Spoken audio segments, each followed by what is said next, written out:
সামনে হাতে গোনা মাত্র একটি মাস ধরতে পারে। একটি মাস, আগামী 1 মার্চ থেকে 21 মার্চে অস্ট্রেলিয়াতে শুরু হচ্ছে নারী এশিয়া কাপের মূল পর্ব। প্রথমবারের মতো বাংলাদেশ নারী ফুটবল টিম তারা জায়গা করে নিয়েছে।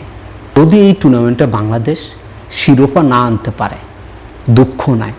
বাংলাদেশ যদি কম করে কষ্ট হলো যে গ্রুপের 1 থেকে 6 নম্বরের মধ্যে যদি ষষ্ঠতম হয়, তাহলে বাংলাদেশের কাছে ইতিহাসে প্রথমবারের মতো সবচাইতে বড় সুযোগ 2027 সালে ফিফা ওমেন্স ওয়ার্ল্ড কাপে অংশগ্রহণ করার সুযোগ। কত বড় গুরুত্বপূর্ণ একটি টুর্নামেন্ট। এছাড়াও 2028 সালে লস অ্যাঞ্জেলেস অলিম্পিকে অংশগ্রহণ করার সুযোগ। বুঝতেই পারছেন এই এশিয়ান কাপটি বর্তমানে বাংলাদেশের সামনে কত বড় একটি সুযোগ।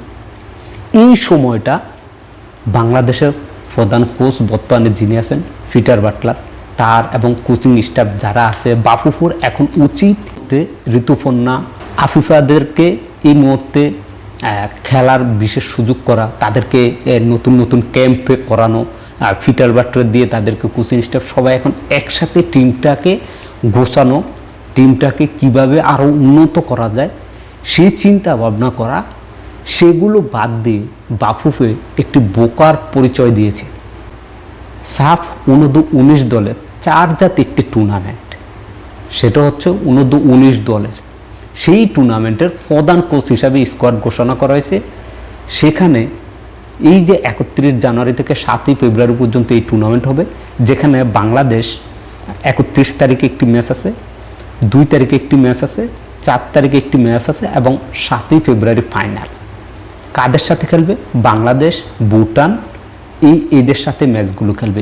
এই টুর্নামেন্টের জন্য পিটার বাটলারকে প্রধান কোচ হিসাবে নিয়োগ দেওয়া হয়েছে।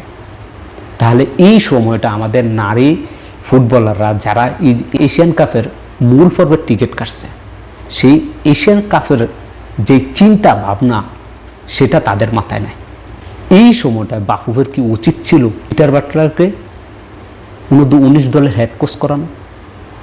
এটা আমার মতে একেবারে একটু বোকাচোদা কাজ করছে বাফুফে, এত কোনো সন্দেহ নাই। ওদিকে আবার শুরু হচ্ছে 23 মার্চ থেকে 3 এপ্রিল পর্যন্ত অনূর্ধ্ব-20 সাব চ্যাম্পিয়নশিপ, যেখানে গ্রুপ বিতে বাংলাদেশ, পাকিস্তান, ইন্ডিয়া 3টা পরাশক্তি দলেই কিন্তু গ্রুপ বিতে। আর গ্রুপ এতে পাকিস্তান, ভুটান, নেপাল, মালদ্বীপ এরা পড়ছে। সব কিছুকে ছাড়িয়ে চলে যাবে হামজাদের ম্যাচ। আপনারা ইতিমধ্যে জেনে গেছেন বাফুফের পক্ষ থেকে চেষ্টা চালিয়ে বাফুফের সার্থক হয়েছে।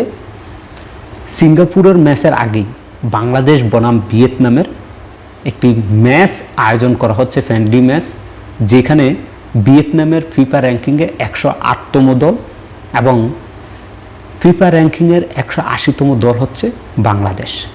এই 2 দলের লড়াই দেখার অপেক্ষায় পুরো বাংলাদেশবাসী। হামজা, সুমিত, তাদেরকে আমরা আবারও দেখতে পারবো এবং এই ম্যাচটি হওয়ার সম্ভাবনা সিলেটে। সিলেটবাসীর জন্য সুখবর হচ্ছে বাফুফে চেষ্টা করছে ভিয়েতনাম এবং বাংলাদেশের এই ম্যাচটি সিলেটে আয়োজন করার জন্য। খেলাধুলার সকল আপডেট পেতে চোখ রাখুন এসপ্লে।